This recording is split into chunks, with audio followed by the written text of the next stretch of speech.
Le quatrième point à l'ordre du jour concerne donc le vote des opérations concernant la politique de la ville, qui bénéficieront donc de la dotation politique de la ville, les opérations pour lesquelles la ville transmet à l'État une programmation qu'elle décide et pour lesquelles nous pouvons espérer bénéficier de subventions. Je donne la parole pour présenter ces projets à M.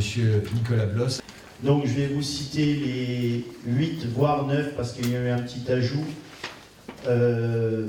projets déposés cette année pour la dotation politique de la ville. Donc premier projet, la rénovation intérieure de l'école Vincent Auriol.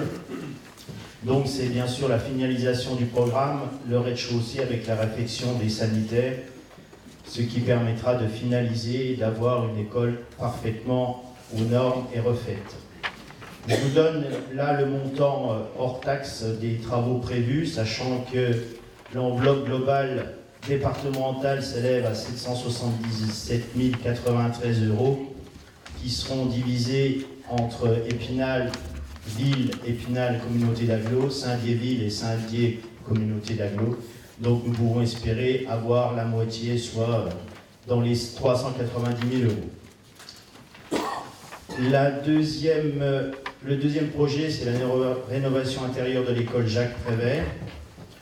Donc toujours dans la politique de poursuivre la rénovation des groupes scolaires en utilisant la dotation.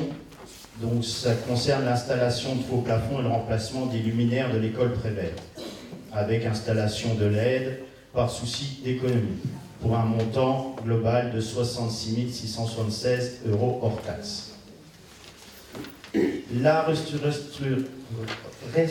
restructuration du local jeune de Saint-Roch, donc en deux parties, une partie travaux, donc un projet de rénovation de l'ex-local jeune de Saint-Roch, l'ancienne menuiserie, pour ceux qui connaissent, donc avec la réfection des travaux, pour un montant de 42 602 € de travaux, et une partie chantier jeunes, parce que les jeunes du quartier vont aussi participer à la réfection de cette salle et des abords.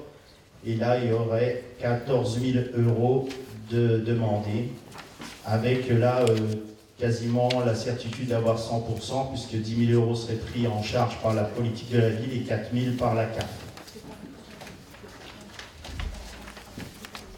Quatrième projet, l'aménagement d'un verger partagé à l'Orme, donc la deuxième tranche. Il faut savoir qu'actuellement, la première tranche avait été demandée pour 2016. Elle est en cours avec des enquêtes auprès des habitants. Donc ça se finalise. Le cabinet également technique finalise le projet. Donc pour la deuxième phase, un montant hors taxe de 154 575 €.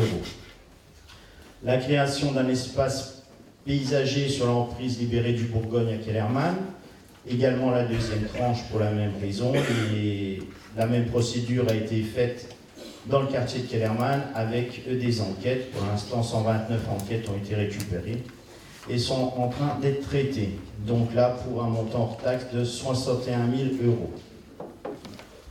L'aménagement d'un parking rue Léon Grandjean, donc toujours à Kellermann. Donc il faut savoir que le parking qui est en face de la nef est squatté entre guillemets par des voitures dans tous les sens. Donc décision a été prise de tracer des parkings en face de la nef, qui permettra d'avoir beaucoup plus de place pour un montant de 30 725 €. En septième projet, un projet biodiversité. Donc là, c'est un projet d'animation auprès de la population et des enfants, la formation professionnelle, et ce projet fait intervenir beaucoup de partenaires, dont les 2 centres sociaux, l'ADAGE, donc le foyer des jeunes travailleurs, les jardins de Prométhée, les croqueurs de pommes, l'association, etc., la ville et la communauté d'agglomération. Donc là, pour un montant global de 14 200 €. Huitième projet, la restructuration des espaces extérieurs du bâtiment 33 rue Hall-des-Marais. Donc particulièrement la rénovation des trottoirs en accompagnement des travaux qui, eux, seront pris en charge par Vogilis.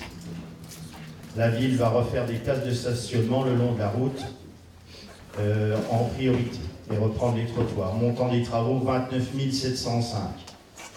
Et 9e projet qui a été ajouté en dernière minute, mais qui est important, la sécurisation des espaces à Kellermann. Parce que lors de la dernière cellule de veille, la demande avait été faite par la majorité de rajouter des caméras rue René Jacot pour sécuriser les halls d'entrée des bâtiments situés dans cette rue.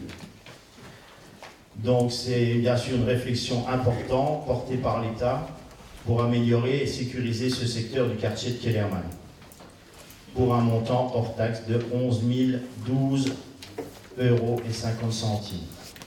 Donc soit un global hors taxe de 389 000, à peu près donc la moitié de la dotation. Pour rappel, ces 389 000 de subvention, donc ça ferait dans les 485 000 hors taxe de travaux, donc près de 562 000 TTC de travaux sur les deux quartiers. Voilà, monsieur le maire. Merci beaucoup, monsieur l'adjoint au maire. Y a-t-il des demandes de prise de parole à ce sujet? Il n'y en a pas. Nous pouvons donc passer au vote. Qui est pour?